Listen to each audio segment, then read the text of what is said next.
All right, everybody, welcome back. Sam's Army Summer Soccer Silly Season, Episode 7. We got a lot to talk about. We're going to focus on the game that was the Gold Cup final, U.S. men's national team versus Mexico, the results of which we'll get into shortly. And then after that, we'll do a quick stoppage time with Ivan Tony's Best Bets, where the overtrain is cooking hot, and everyone's favorite segment, Go Is. Now, time to welcome in this week's panel of beauty, starting with the world's biggest, most outspoken fan of international soccer, Mikey Fowler.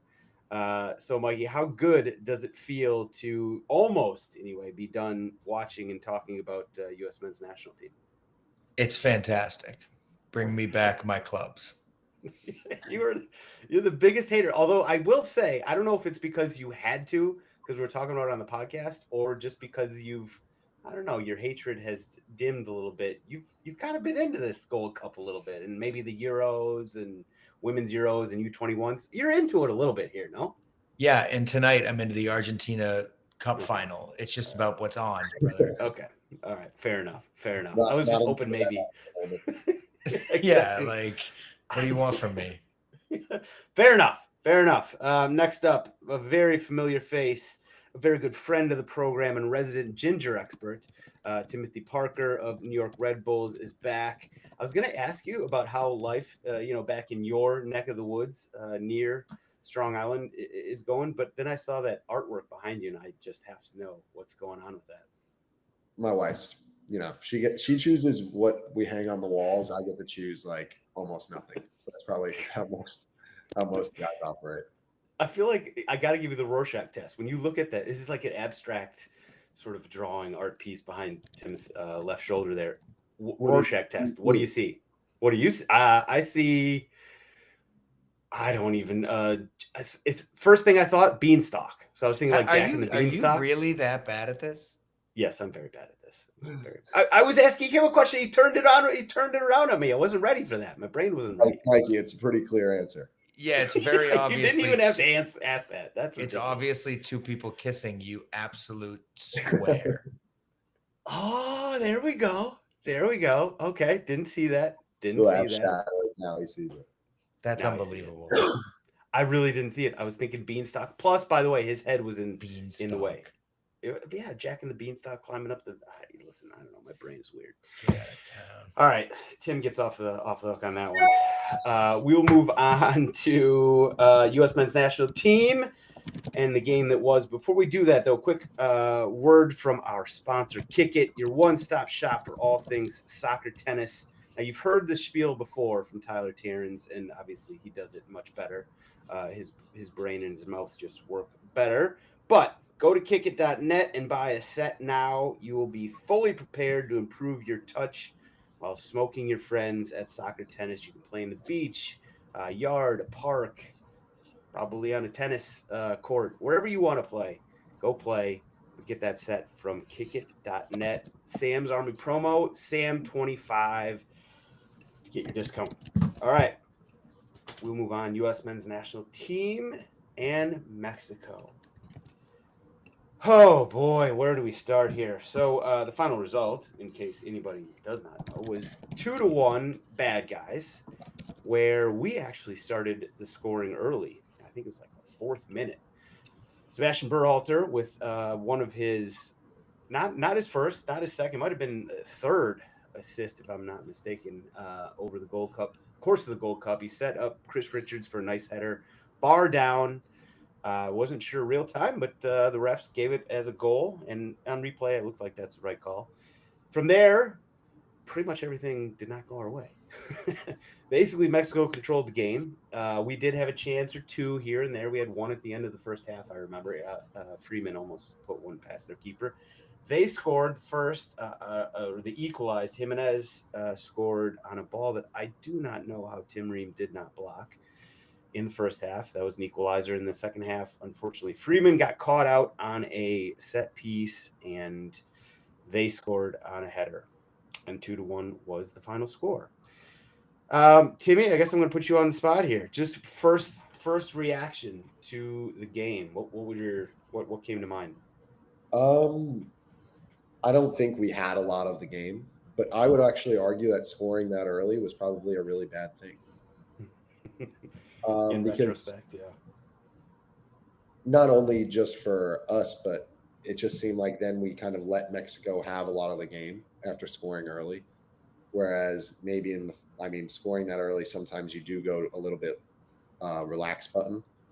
And it doesn't really help you to set the tone in terms of tackles, passes, how sharp you want to be in that first 10, 15 minutes. So giving you that goal almost gives you a little bit of a cushion where you maybe in a final don't really want it, if that makes sense, before you set up the rhythm of what you want to do. Fair. Mikey? Hard to argue with that. I'm going to draw a lot of things back to what I know, and that's, watching Premier League and watching clubs. If a team scores early in a big match, usually the end result, you look at the stats, it's like 70-30 the other way. They don't play their game. Shots are way different.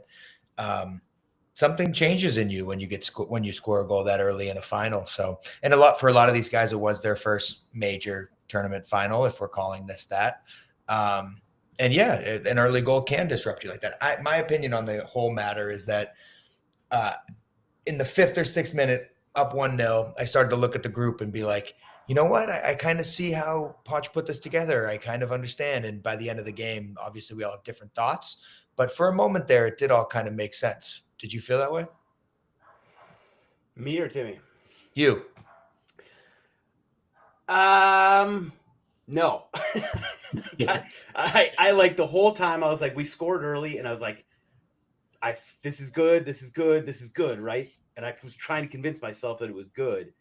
I agree with you in the sense that I think Poch did what he was trying to do and get a look at a bunch of different guys, and at least the guys that he had some faith in, some confidence in. There were some guys that just did not play in this tournament. Guys that I want to ask Timmy about at some point, like Miles Robinson and Quinn Sullivan and some guys like that. But he played the guys that he was confident in. Patrick Agyemang is the number one, sort of guy on the list. He just kept playing Agyemang. He kept him in the game and everything. So, like, I know that Poch was doing what he was trying, set out to do and sort of learn about the players that he really wanted to see. I just constantly, maybe I'm projecting my own insecurity here, but as soon as we scored, I was like, oh God, hold on. Don't get too defensive, but yet hold on. And it went exactly how you would think it went, or it would go. Like Mexico just had all the ball. They weren't particularly dangerous, which I think is a credit to our defenders. I know we gave Arston a lot of shit over the course of the tournament, Freeman a little bit less, but I think that those guys actually did okay. There was one time where Diego Luna and Arston both got beat on a ball. I think it was over the top. That was like, okay, guys, come on, let's turn our brains on here. Other than that, though, I thought they played okay. So I was. They're not backs against the wall, low block defenders, though. None of them. Definitely not. Definitely, and that's not. What they did for 90. 86. Which I think is kind of impressive. I mean, like, this team wasn't going to go out there and dominate possession against Mexico. That was never going to be this team. I don't know. You sure? This team? No, I didn't think so. I mean, with the guys we had out there, were you expecting us to have like 60% possession? Well, I'm curious Tim's got to get back on, but I'm curious about, like, I think Poch wanted to play his way either way. Like, I don't think he wanted to sit back. Like, I think he wanted to go at him and try to keep the ball in play. I mean, I'm sure he would want to do that. Like, of course you'd want to do that. I just don't think that we had to put it bluntly, I don't think we had the talent to do that with this team. I think that this team achieved sort of exactly what you would think would be their, like, bar. And unfortunately, this has been kind of a theme for U.S. men's national team for years now. They achieve what you kind of expect of them, and they never go any further. And, beating Mexico would have been going further, and we couldn't do that. So, I'm not hugely surprised, and I am disappointed and frustrated, but also not surprised. I agree. I want to say farts in while Tim's not here. You're right. You might be his friend. We got to be careful. No, I understand what you're saying. What I mean by when I looked at it in the mirror, when I looked halfway through the first half and was like, this might click for me. This is what I wanted to say about the game. And correct me if you think that I'm off the fucking reservation here, but whenever a match ends, and I can talk about Arsenal specifically because I pay most attention to them, as a lot of the people listening probably pay attention to the men's national team. When you win a match 2-1, you look at players like Freeman and you look at guys like even Tillman, who didn't really get involved, and you go, they contributed to a winning side. When you lose 2-1 and they do the exact same thing, you think, man, we need to upgrade. These guys are not playing well. This is a disaster. So I think our opinion on the performances individually is going to be a product of the result. And I think a lot of guys just weren't good enough to get the result. So that doesn't matter what was going to happen. Like, we were going to lose that match to Mexico when the fucking rosters were announced at the beginning of the Gold Cup. We were going to lose that final. I think so. On paper, 100%. And so that's why I say I'm not surprised. So for them to get there, I mean, granted, they didn't beat anybody great, but to get there, to have a lead, to see reps in a final, to go ahead, I think all of these things are learnable moments. And I think they're going to make them better for 26. And I think it's an actually productive tournament. I didn't come away thinking that we were in crisis mode, personally. I think that's a perfectly legitimate take, and I completely agree. I think that this tournament, while disappointing in the end, and very disappointing coming in, the way we got our asses handed us by Switzerland right before the start of the tournament, in between there, we beat all the teams that we should beat. We didn't look great doing it, if you think about it. We actually ended up drawing with Costa Rica and saving, or just like skating by the skin of our teeth against Guatemala. But we won games. We held on to leads. We had guys step up. So Tillman, who was a Richards. 0 in this final. Yes, and we'll get to that. So there was a lot of talk about Tillman and Luna, both guys that were sort of hyped up throughout the course of the tournament, who played very well, and then just did not show a lot against Mexico. And we'll get into that in just a second. There's other guys, though. I'm talking the course of the tournament here. So Luna and Tillman, Richards. Freeman played well in the tournament. I think helped his stock. That doesn't mean that I have him on like the World Cup 26 roster. Correct. Yeah. But I think he played well. Matt Freeze, I think, obviously there's the one mistake everybody's always going to talk about. But other than that, and some small bobbles here and there, he did what he had to do. So I have a shout out to Matt, who's obviously a Sam Fam guy as well. We're going over Tim's back on Wi-Fi in Strong Island is not as strong as it sounds like. I bet laptop died. That's my guess. No, Jersey Wi-Fi, a little sketchy. Gotcha. You missed my incredible take while you were gone. I was waxing poetic. It was amazing. Now, I kind of had FOMO the entire time I was off. But basically, we're doing the big picture thing of, or at least I was sort of giving the guys who made steps forward. Their stock rose over the course of the tournament. We said Freeman, Tillman, Luna, Freeze. I mean, I think you got to say that about Tim Ream. I mean, like, what's your thoughts on Tim Ream at this point, Tim? I mean, he's old, but he's still good. Right. That's what I keep saying. I keep saying he's too old, and then he just keeps playing well, better than anybody else. Yeah, I mean, he's really good on the ball for us. He definitely leads from the back. I would say right now, I think he gets included in the World Cup roster for sure next summer. And then you named Diego Luna. I thought he did really well in the tournament. Freeman, I thought was good. Matt Freeze, I thought he did well. I have question marks about Ajiman. I mean, I know Pochettino played him all 4 games, and maybe it's just a little bit of bias, but I really wanted to see Brian White get more burn. All the guy does is score goals.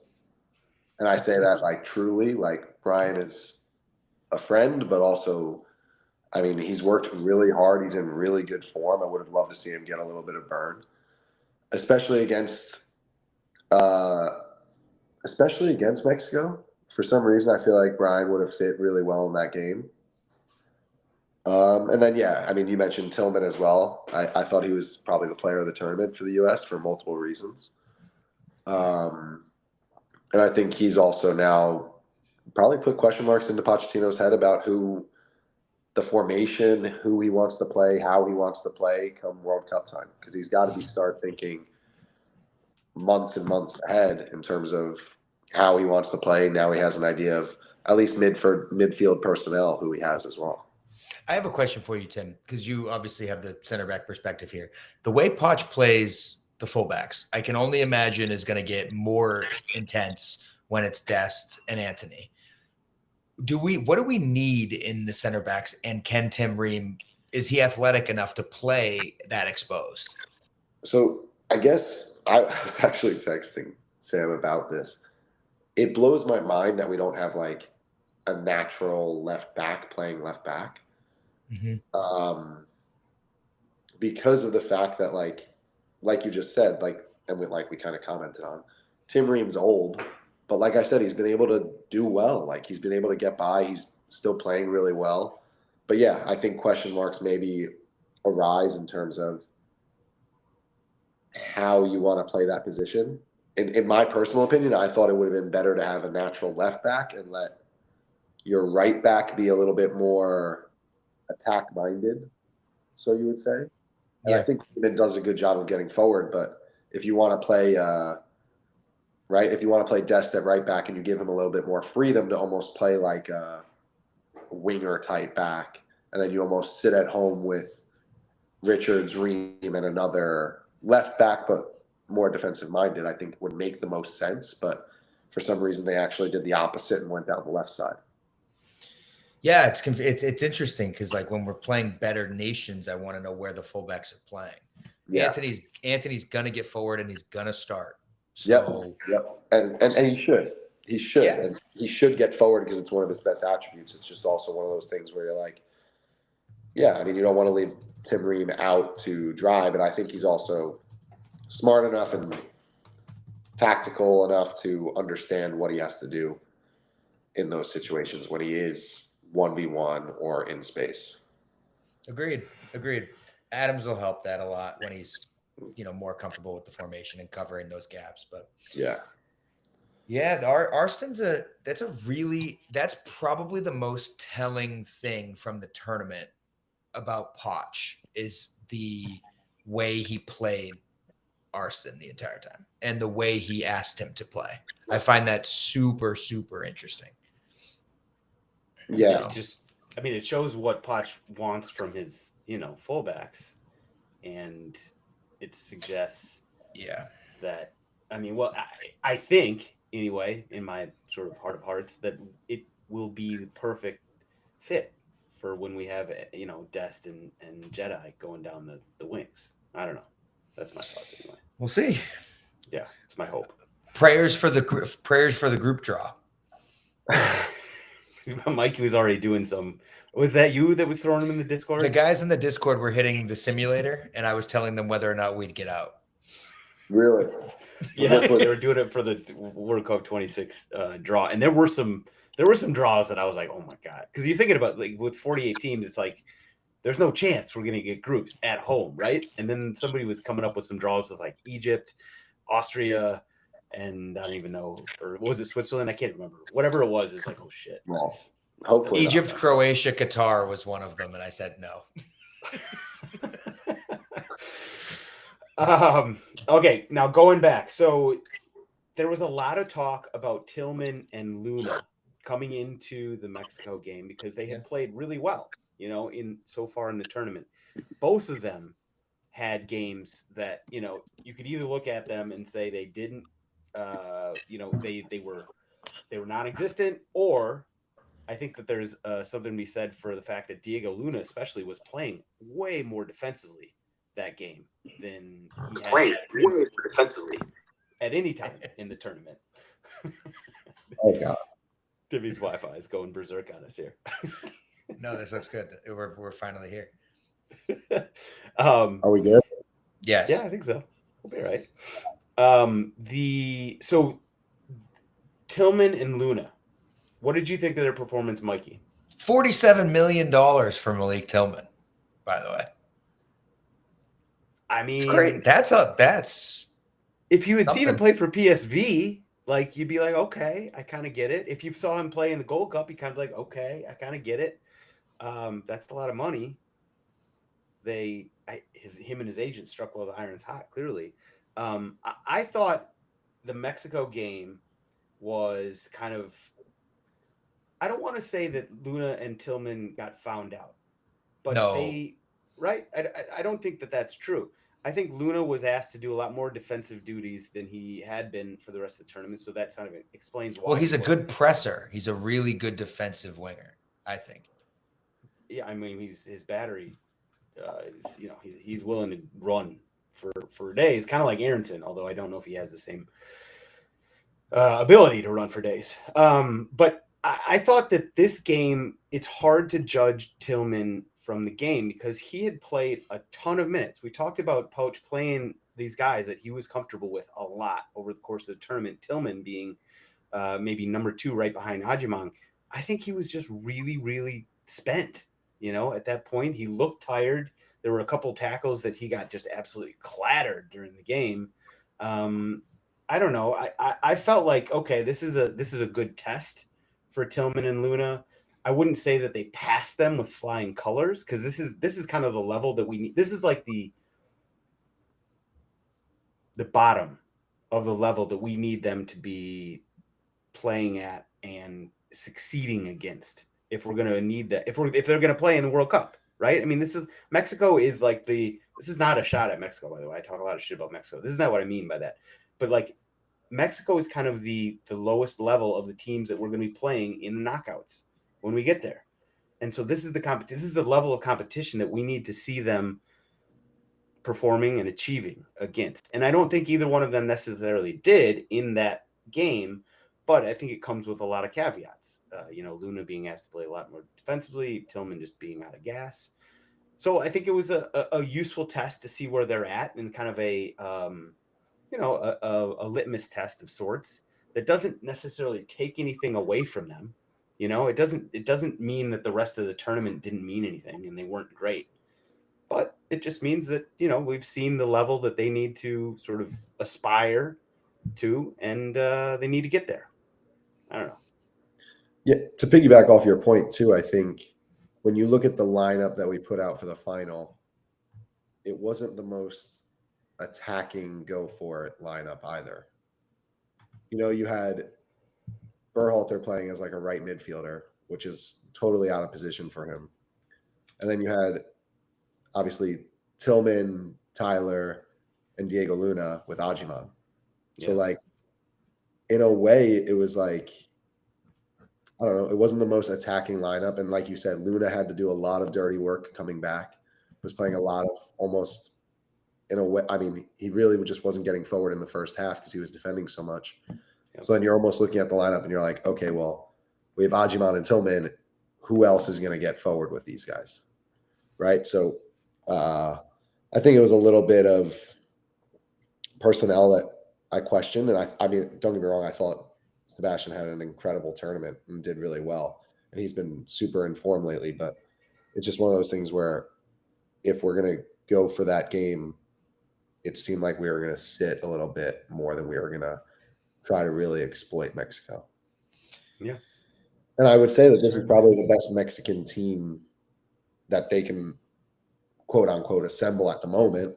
Whereas this is our Gold Cup team, whatever you want to call it, or B team or whatever. But I mean, at least we're able to compete with Mexico in a relatively good fashion. It's just, I don't know, you always want to beat Mexico. So you leave that game with a crap taste in your mouth. But there is a little bit of light at the end of that tunnel where you're like, it wasn't our best guys. This is their kind of best guy or some of their best guys. So you are able to look at it in that aspect as well. Yeah, I was curious about, like, Luca De La Torre did not have a great tournament, in my opinion. No. I don't think he stood out. Maybe he did his job moving the ball, but if you pair Berhalter with Adams, you free up an attack-minded slot on the right for a natural player out there, maybe an Aronson or somebody. I mean, McGlynn played a lot of minutes in those first two games, then was completely buried. I thought he looked pretty creative. So there was clearly a decision there to get an extra body in midfield as a workhorse. And I think that's, again, maybe just Poch not trusting some of the guys he brought. And, Sam, I think you're right. I think guys like Tillman were gassed. He played 90 every single match in the tournament. So it's very interesting. We're learning about Poch every single time we watch the men's national team play right now. And some of the decisions he made, I think, told us a lot more than I was anticipating learning from this tournament about him specifically. Yeah. So I'd agree for sure in terms of personnel, what he liked, what he didn't like, who he likes, who he doesn't like. Because, I would agree. I think Luca De La Torre does a great job in terms of buzzing around. And I rated him really highly for San Diego this year. I don't think he had the best Gold Cup, but I think he's been a nuisance for San Diego in terms of his off the ball running, what he's able to do and create out there. But yeah, I mean, I think also if you give Tyler someone that is able to kind of compete with his workhorse mentality in almost a way that, like, I feel like Sebastian Berhalter can. I don't know. I feel like Sebastian Berhalter does a really good job in terms of buzzing around, putting in tackles, getting in guys' faces. And I think Tyler would really respect that if he was able to play with a guy next to him. And then that gives you a front, you defend with 6, attack with whatever 4, and you can kind of really get creative with those 4 guys in front of you then. Agreed. Bit of a non sequitur here, Tim, but it's a discussion point, a debate topic that we have had on the podcast for the last couple of weeks.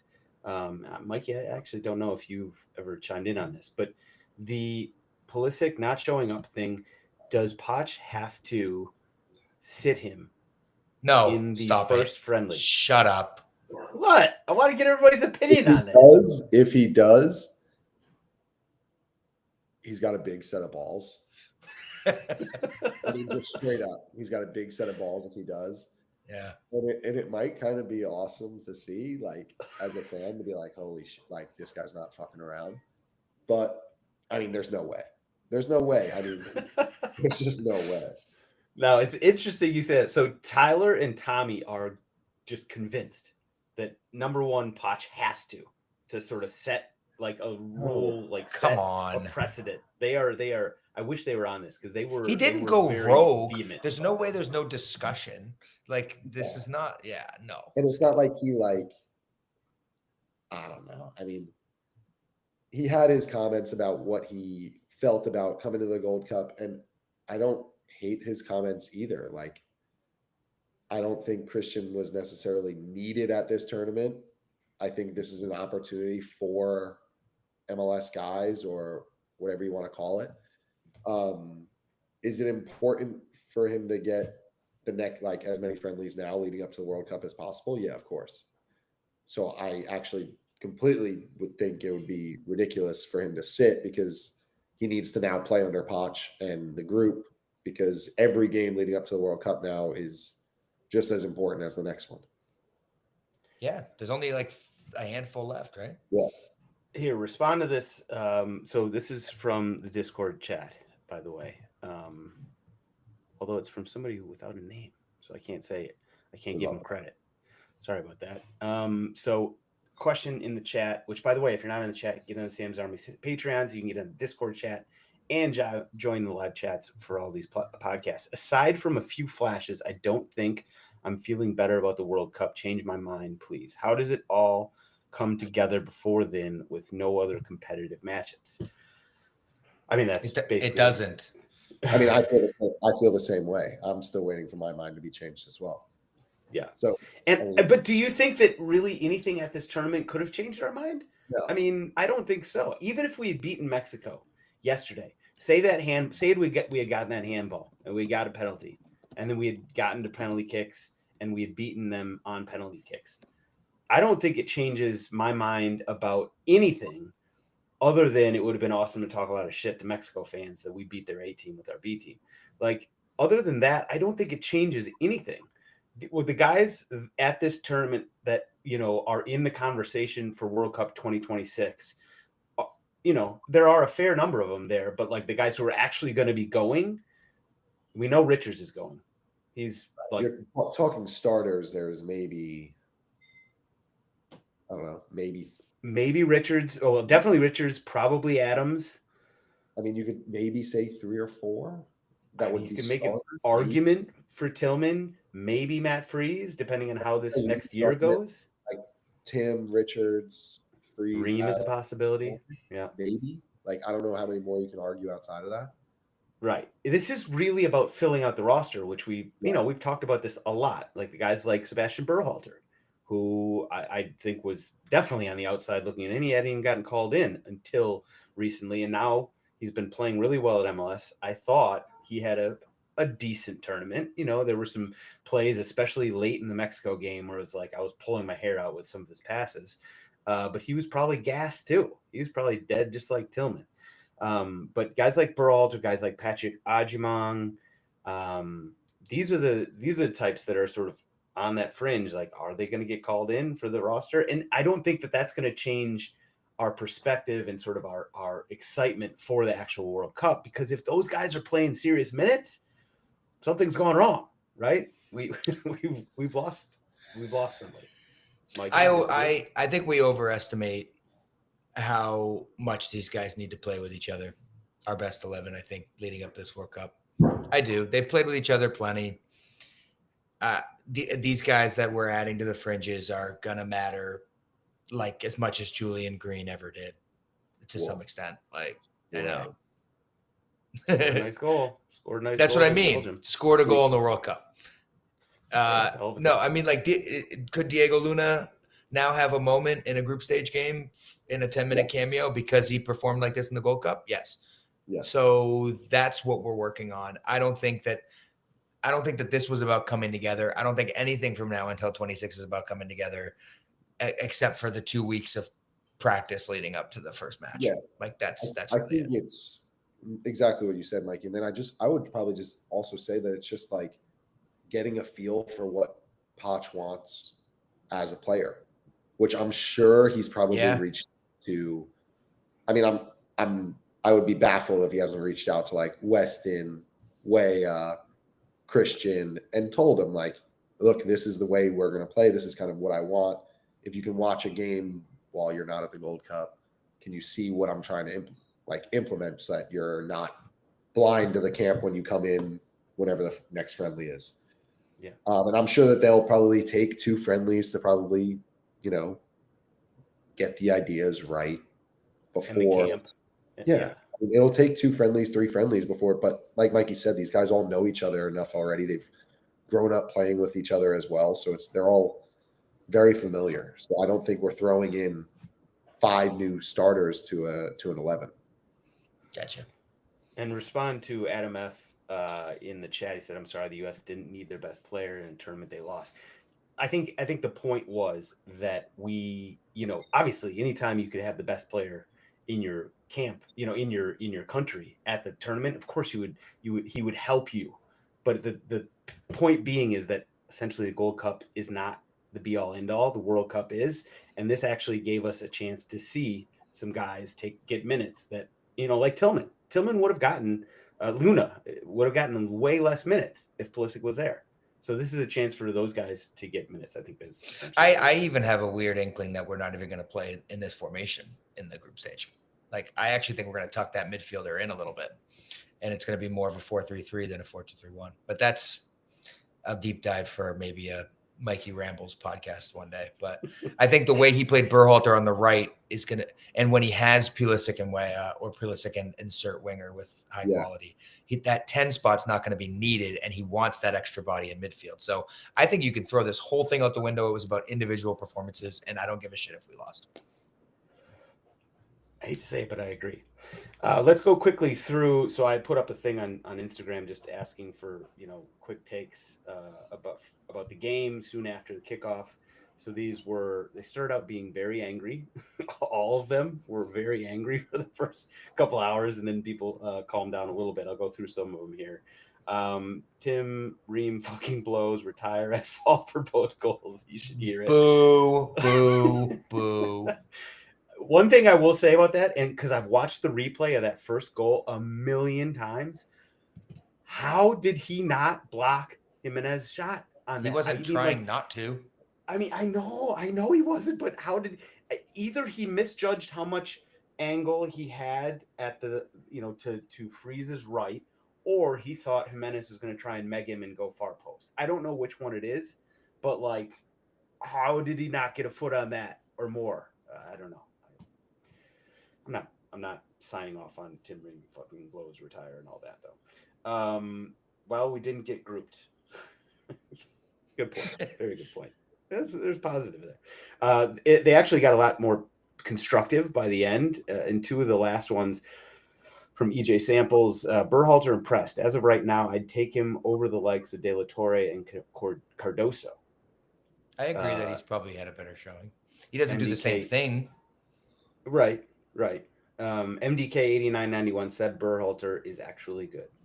Wasn't Berhalter a 6 last time I checked? Like a 6'8"? He kind of played him as that.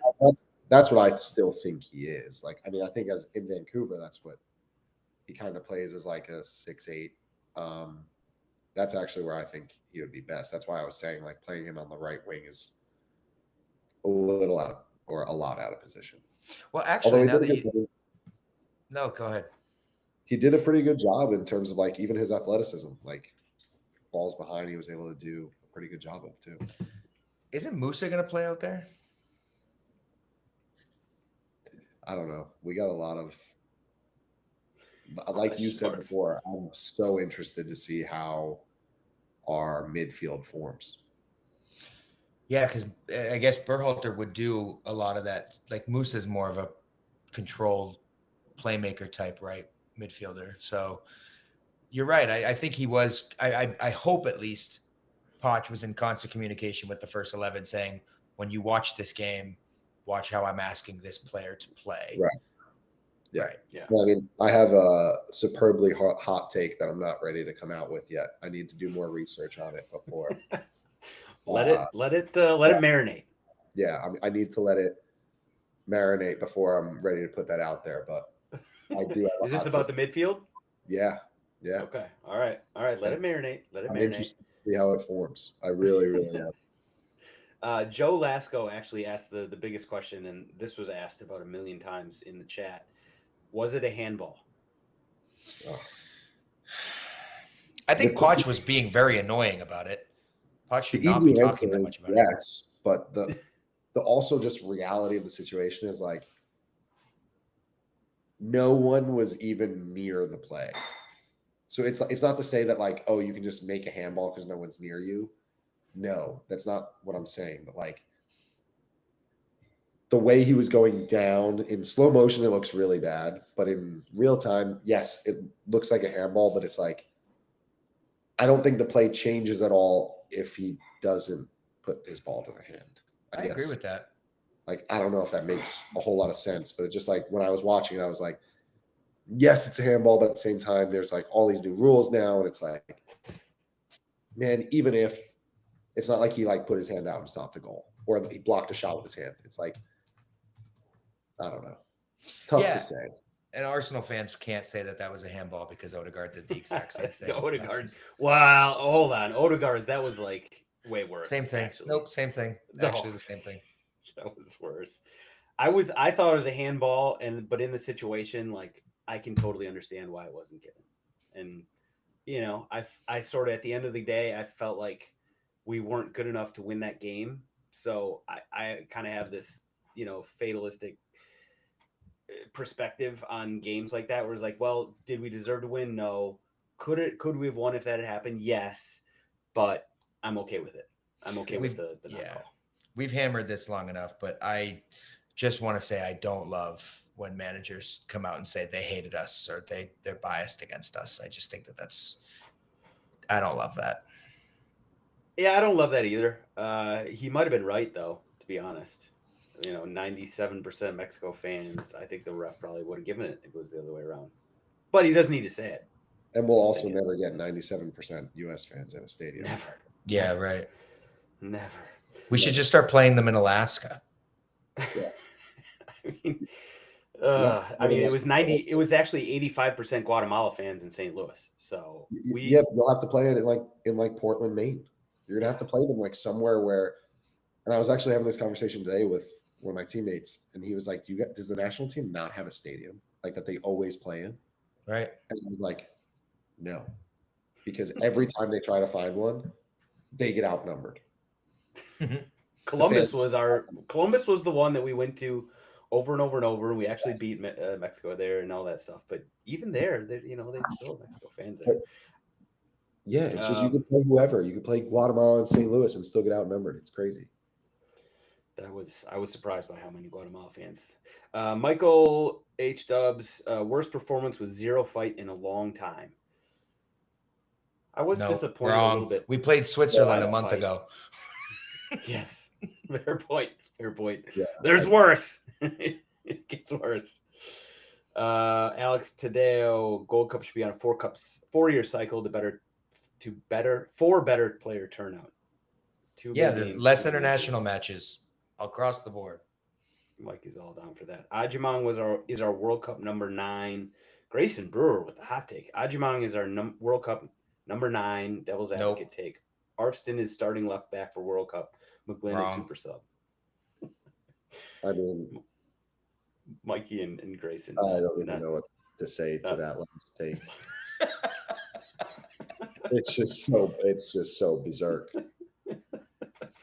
That's funny, Tim. I was just looking at the Red Bull roster after you said that, and I was going to guess who asked it, but you have so many European players. I guess I can't figure out who would be confused by that. It was actually Carnell. Okay, there you go. There you go. Let's see. Big High 18. Poch is not the problem. Problem is U.S. system. There are better players out there. I agree with most of that. Yeah, to the choir. I mean, yeah. Paul Harding won. We're getting grouped in 2026. Again, wrong. Wait, I thought you were on that bandwagon, Mikey. We're going to rig the draw. That draw will have a cold envelope in it. We'll be fine. Miguel J. 21. Still proud of how far the USMNT got. Pochettino took some chances that paid off. No, the expectation should always be the Gold Cup final. It has to be. It has to be. Not how far they got. Like, don't get me wrong. I think they grew over the tournament, but they should be making the final with any team they throw out there. Yep. It's a one-match tournament for us. Yeah. Jason Kramer. Bit of a hot take. We played better under Klinsmann. Okay. Again, who knows? Different group. Yeah. Different group, different players. System. Not our A team. Yeah. Camp shutout. Oh, this is my guy. Zero need for Luna to foul in that moment. Stand him up, deny the serve. Young naive. Very good point on that second. Tired. Goal. Yeah. Tired. He ran his ass off. Unfortunate. I came away very impressed with him just overall. Yeah. Luna? Yeah. I think this was like the tournament that we've been waiting for from Diego Luna. I know he just wasn't getting call-ups, but he was the guy that like the streets were talking about for years. Diego Luna is going to be next up. And he just never got the call-up.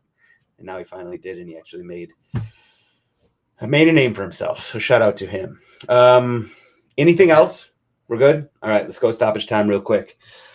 We will start with Ivan Tony's best bets, where the overtrain is cooking with gas, boys and girls. This is when yes, sir. We got the overtrain hat. Listen, we're 9 out of 10. 9 out of the last 10. The only loss I had in the last 2 weeks was, unfortunately, on Sunday. So actually 0 for 1 recently, but that's okay. 9 for the last 10.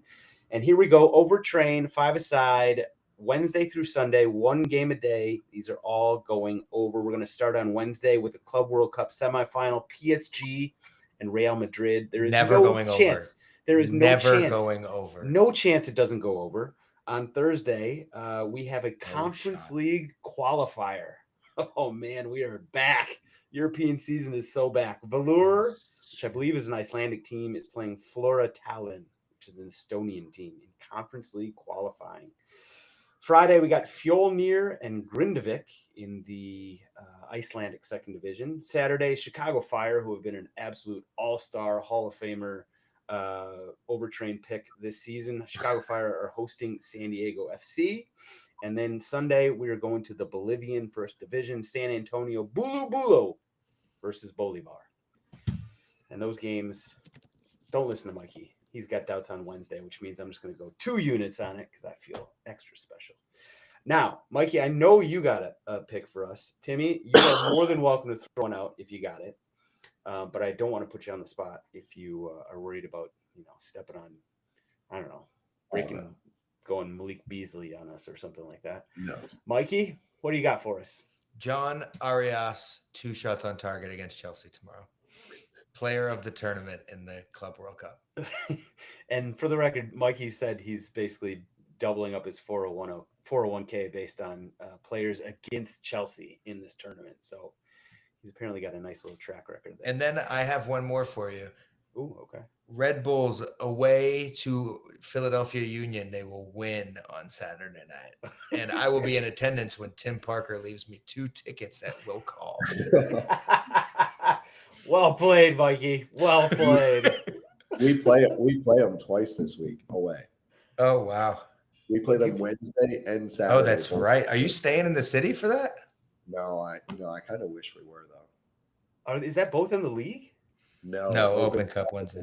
Oh, okay. I was like, wait, how the hell is that? Yeah. I didn't even catch you were playing tomorrow or on Wednesday. Yeah. How about that? All right. Now, unless we're ready for goers. Sure, as long as you go first. I can go. Unless Tim, you want to go? I'll go first. I got a good one on soccer. Okay. Scott Ruskin. Did you guys read about this guy? No. Wait, that's familiar. Why have I heard this? He was the Coast Guard rescue swimmer that saved over 165 lives down in Texas over the last week. Wow. And he just was like, he's just like going into interviews like, yeah, like it's what I do. And it reminded me of that movie with Ashton Kutcher where who else is in it? It's Kevin Costner, I think. Where they're doing the rescue swimmer school. And I was just like, this guy's awesome. And then I pulled up his picture and he's got a mustache and I was like, I'm all for it. That's awesome. Sick. That's a great shout out. Is he just like running around? What kind of gear does he have? I have no idea how he managed to do 165 because I feel like unless this guy's just strapped up a scuba tank and he's just like out there swimming for hours, like I don't know. I wanted to be more into it. When I saw the number and saw the name in the news, I think it was yesterday, I was just like, this is unbelievable. And the way he goes about the interview, he's like, yeah, like any other Coast Guard swimmer would do it. I was like, yeah, I mean, sure, we hope so. Yeah, they might try. Damn, that's awesome. Scott Ruskin. Shout out to him. Just absolute unthinkable like tragedy. I can't even wrap my head around. Like my 8-year-old is at camp right now, and so it's just like, oh God, I can't even fathom the situation. So shout out Scott Ruskin.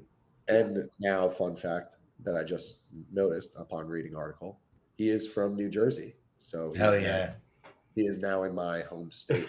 Because I moved to New Jersey, which hurts my soul a little bit. I was gonna say tickets on Tim Parker next time Scott Ruskin is in is in Jersey. I'll give mine up. All right, Mikey, who you got goes? Yeah, I got 2. One that I want to make sure I mention every single time we talk during the summer, and that's a negative Goa for Fabrizio Romano. That clown has ruined a lot of people's opinions of transfer rumors and speculation. First of all, no, he didn't. Yes, he did. Ornstein's clear. Ornstein is so clear. It's not. Yeah, there are some guys who are legit. So probably girls too. Fabrizio used to mean something. He used to matter, and now he's an absolute sellout clown show. So I want to make sure everyone remembers that. He puts his own logo on top of score bugs now. It's ridiculous. So that's my one I want to make sure I keep mentioning every time. My second one is Rodrigo de Paul. because I find it legitimately like listen, if you, what do they say, play the hits, like if you find something that you're really good at, just keep doing it. This man's like, you know what? I walk in front of Messi and I'm the guy who pretends to be tough whenever somebody tries to make a tackle on him. So I'm going to just follow this guy until he retires. And the news that he's going to try to join Inter Miami this summer, force a move, and if not, go as a free agent next year. Just, you know what? Like, just keep playing the hits, doing your thing. I understand when a man knows his brand, and Rodrigo de Paul deserves credit for that. I mean, listen, there are worse trains to hook yourself to. Absolutely. Lionel Messi. And it's worked for him. He's got a World Cup, champion title. He's got all sorts of other South American titles. Yeah, I'm all for that move. And nice hair. He's got great hair. He's got great hair. Great style. Not as good as Timmy's hair, but up there. Goas wise, I got an honorable mention. I'm going to give it to Palmeiras manager Abel Ferreira, who it was just an awesome PR move when he tried to loop in the U.S. in with the South Americans and sort of say all Americans come together and basically tell the English to fuck off on July 4th. Again. Oh, I love that move. The PR move on that. If he came up with it himself, I just want to give him a round of applause. If it was some PR person, well done to them. But that was well played in Philadelphia on July 4th. It made all sorts of sense. It didn't work. They lost to Chelsea, but still A+ effort on that one. My Very actual cool. Goa is not nearly as cool. Arsenal. The potential PR shitstorm that they have now been courting for 3 years. Mikey, I'm not taking shots at you. This is not banter. 3 years they employed Thomas Partey after the allegations came to light. 3 years they trotted him out there, game after game after game. I don't know the facts of the situation. None of us do. So it's way too early to. It's not going to stop you from speaking on it, though. But I'm going to talk on it. I'm going to talk on it real quickly. I'm going to try and talk on it unbiased. It's just a terrible look right now, right? It's a terrible look. Thank you all for joining. Have a great week. The situation is complicated. I know the rules in the UK about how you identify suspects. It's weird. We don't understand it as Americans. It's right now a terrible look. It could be a permanent black eye, depending on what we learn. It's a terrible situation. You do not I understand people are like, what are they supposed to do? You can't, if they stop playing him, it's like identify him. There are ways to go about it, depending on what we learn. This is a terrible situation. Obviously, first and foremost, to the 5 people whose lives he potentially may have completely turned upside down. But there's no winners in this situation, and I do think Arsenal probably could have handled it a lot better. All right, we'll leave it there. Timmy, thank you. Always great to have you on. Hopefully, you come back and show us some more of your impressive artwork. Mikey, I'll make sure next time a new picture is up there somehow. There we go. See, I'm defending myself. You had one of the halves covered with your beautiful head of hair. No, not true. It's true. It's true. A beanstalk is just a crazy, insane, crazy interpretation. Whatever's in that Pacifico, I'll take some next time. Oh God, Timmy, it's always great to have you. Mikey, always a pleasure. We'll be back same time, same place next week, boys and girls. See you there. Rest in peace, Diogo Jota. Well said.